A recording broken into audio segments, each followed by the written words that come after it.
No século XIX, um homem chamado Takizayo Okiyukuni, mais conhecido pelo seu pseudônimo Kyokundei Bakin, escreveria por longos 28 anos, entre 1814 até 1842, um romance na qual teria 106 livros e 98 volumes.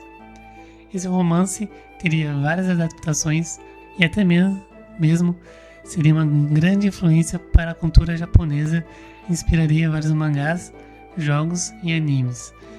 Esse livro se chama Nanzo Satomi Hakiden.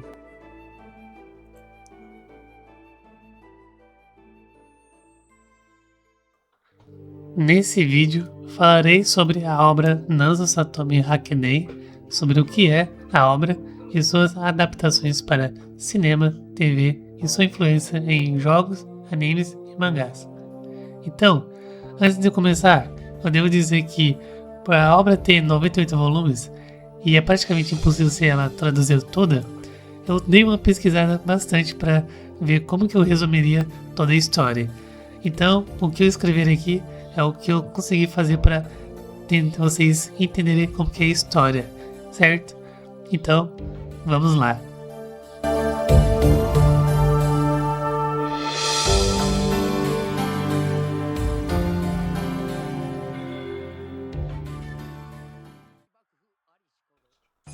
A história começa em uma batalha na província de Shimoza, que acaba com a maior parte do clã Satomi. Um dos herdeiros da família Satomi era Yoshizane, que escapa para a província vizinha de Aiya, onde 2 distritos foram recentemente conquistados pelo tirano Sadakane. Os lords Maru e Azai dos outros distritos se reuniram para planejar uma ação contra Sadakane. Yoshizane também queria fazer parte desse plano, porém Maru e Azai rejeitaram sua ajuda. Então Yoshizane encontra um samurai chamado Takayoshi, e juntos eles lançam uma rebelião que expulsa Sadakane e coloca Yoshizane no controle de seus territórios. Após esses eventos, a esposa de Sadakane, Tamazusa, coloca uma maldição sobre seus captores. Takayoshi morreria pela sua própria lâmina cometendo seppuku. Para Satomi, ela desejou que seus ancestrais se tornariam tão depravados quanto cães.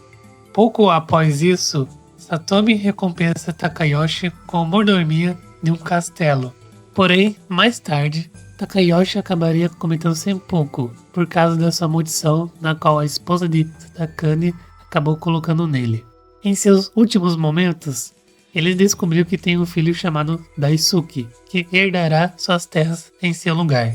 Após vários anos, Yoshizane acaba se casando e tem 2 filhos, uma filha chamada Fuzi e um filho chamado Jirotaro. Anos mais tarde, Yoshizane descobriria um magnífico cão em seu território e acabou adotando ele como animal de estimação da família, assim nomeando de Watsufusa. Após Fuzi fazer 17 anos, Lord Anzai, aquele mesmo que fez o plano contra Sadakane, foi até o castelo dos Satomis. Acaba aparentemente matando Daisuke, filho de Takayoshi. Com isso, Yoshizane queria a cabeça do homem de quem matou Daisuke a qualquer custo. Com isso, ele até, em tom de ironia, acaba brincando que se Atsufusa trouxesse a cabeça desse homem, ele casaria com sua filha, Fuzi. No dia seguinte, Atsufusa realmente trouxe a cabeça desse homem. Yoshizane, vendo isso, não queria, na verdade, cumprir sua promessa, mas Fuzi acabou insistindo em fazer o casamento. Com isso, Fuzi e Atsufusa saíram do castelo e foram morar numa caverna numa floresta. Fuzi, que tinha só 17 anos, queria preservar a sua virgindade. Então, sempre que possível, ela se afastava do cão. Porém, em um dia, Fuzi acabou percebendo que estava grávida. Mas não era uma gravidez normal, mas sim uma gravidez mística. Após um tempo, Yatsufusa e Fuzi acabam sendo mortos. Mas, antes do seu falecimento, Fuzi deixou cair seu rosário. e deles são tirados por magia 8 contas com o nome de 8 virtudes chinesas que desaparecem misteriosamente. Com isso, leva-nos ao nosso segundo momento da obra. Anos mais tarde, 8 jovens com caráteres de cães no seu nome são encontrados, todos eles com uma estranha marca no seu corpo e uma conta com o nome de uma virtude confucionista: cortesia, humanidade, justiça, lealdade, obediência, piedade, sabedoria e sinceridade. Com isso, esses 8 jovens que vão ter suas aventuras individuais vão acabar se reencontrando e se reconhecendo para poder restaurar o seu clã. É a partir desse momento que a obra se centraliza nessa aventura dos outros personagens. Mas meio que o próximo volume não é tão interessante e acaba não sendo tão relevante as obras que se baseiam nisso. Então praticamente é aqui que todo o desenrolar da história acontece e tudo. Agora, podemos falar sobre as adaptações que Nanzo Satomi Haken teve ao longo dos seus anos.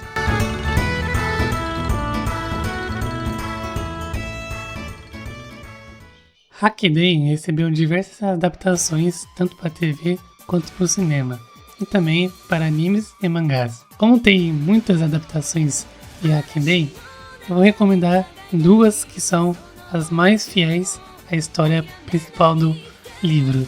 O primeiro deles se chama Legend of the 18 Samurai, que foi lançado em 1983. E o último, que é o OVA chamado The Hakiten, que lançou entre 1999 e 1995. Essas 2 adaptações são as que são mais fiéis ao material original da história. Então, eu recomendo ver essas 2 adaptações. Inclusive, você até consegue achar pelo YouTube legendado o OVA. Agora, o filme, eu não pesquisei muito sobre onde você pode achar para assistir. Além de suas adaptações para TV e cinema, Nanzo Satomi Hakiden também influenciaria diversas obras como animes, mangás e jogos.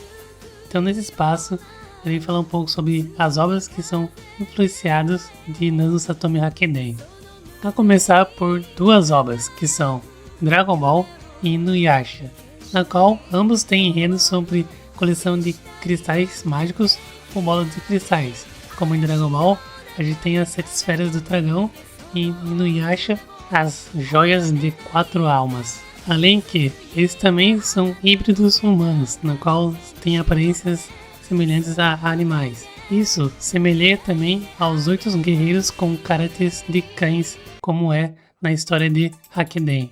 Em Deijin Sentai Deijiman, a série iria colocar elementos baseados em Hakiden, como é mostrado na série, onde um descendente de um grupo de um planeta acaba se destruindo e esses descendentes vão se reunindo orientados pelos seus destinos, que no caso são os personagens da série. No anime Six Earth Princes, as personagens possuem as temáticas dos 8 guerreiros cachorros, além da marca de peônia em algum lugar de seus corpos. Em Wolf Children, o filme é praticamente uma história de um casal que se assemelha a Fuse e Hatsufusa, já que a protagonista é uma humana e o homem na qual ela se apaixona é um humano meio lobo.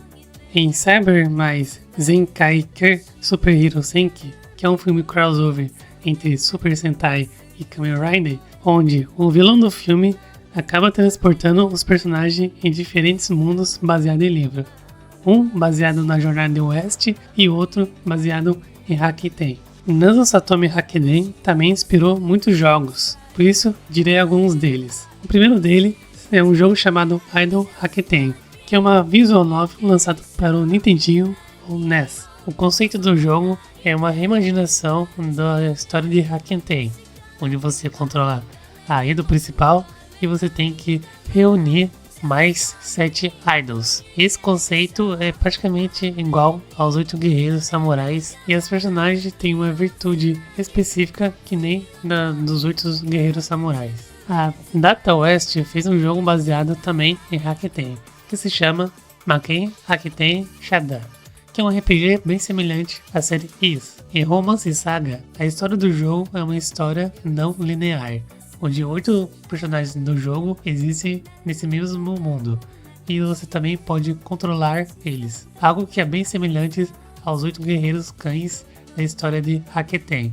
Em Okami, o jogo apresenta um arco de história na qual o Amaterasu é recrutado pela própria princesa Fuse para coletar obras do poder de Satomi dos 8 cães que servem a família de Fuse. Em Fate em Grande Ordem, o romance serviu de base para um evento que aconteceu em junho até julho de 2022, na qual o nome desse evento se chama Namei Yumihari Hakiden, na qual a personagem é o mesmo nome do autor do livro, Kyokudei Bakin, mas de uma forma waifu. Além que, um dos seus ataques, ela praticamente fala o nome da obra. Jingi Reichi, Shushin Kote, Ten ni nagareshi yatsu no hikari, Kore yori kokoro ni isami ari, Megumi wa uruosu desu, Nansou, Satomi Hakkenden!